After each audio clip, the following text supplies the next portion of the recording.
ഒരു വർഷം വിഷുവിന്റെ അന്ന് ഒരു വർഷം വിഷുവിന്റെ അന്ന് സുരേഷ് അണ്ണൻ നമ്മുടെ ഈശമാധവല്ല പോലെ രാവിലെ ഇവൻ കുളിച്ച് ഇവ ഉറക്കത്തിൽ കിടന്നപ്പോ ഇങ്ങേര് പോയിട്ട് ഹരിശ്രീ ശോഭൻ ചേട്ടൻ കണി കാണിക്കൂലേ അതുപോലെ ഇങ്ങേര് വിഷ്ണുവിനെ അങ്ങ് കണി കാണിച്ച് എവിടെ പിന്നാമ്പുറം.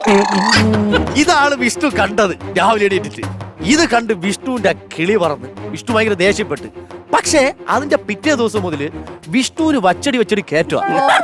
അതായത് സുരാജണ്ണൻ വിഷ്ണുവിനെ കൂടെ കൊണ്ടുപോകുന്നു, ഹൈദരാബാദിൽ കൊണ്ടുപോകുന്നു, തമിഴ്നാട്ടിൽ കൊണ്ടുപോകുന്നു, വിഷ്ണുവിനെ കൊണ്ട് സിനിമയുടെ കാര്യങ്ങൾ ചർച്ച ചെയ്യുന്നു. അങ്ങനെ ആ വർഷം വിഷ്ണുവിന് വച്ചടി കയറ്റം. അതായത് ഒറ്റ ചന്തിയില് ഇത് തീർന്നില്ല പറയട്ടെ. അങ്ങനെ ഒറ്റ ചന്തിയിൽ ഒരു വർഷം ഓടെയാണ്. അടുത്ത വിഷുവായി. അപ്പൊ സുരേഷ് അണ്ണൻ അടുത്തില്ല. അപ്പൊ ഇവൻ അറിയാം ഈ ചന്തി കണ്ടാലേ ഇത് സംഭവം വർക്കാവുള്ളൂ. അടുത്ത വർഷത്തേക്കുള്ളത് കാണണ്ടേ. എപ്പോഴും പറയാതെ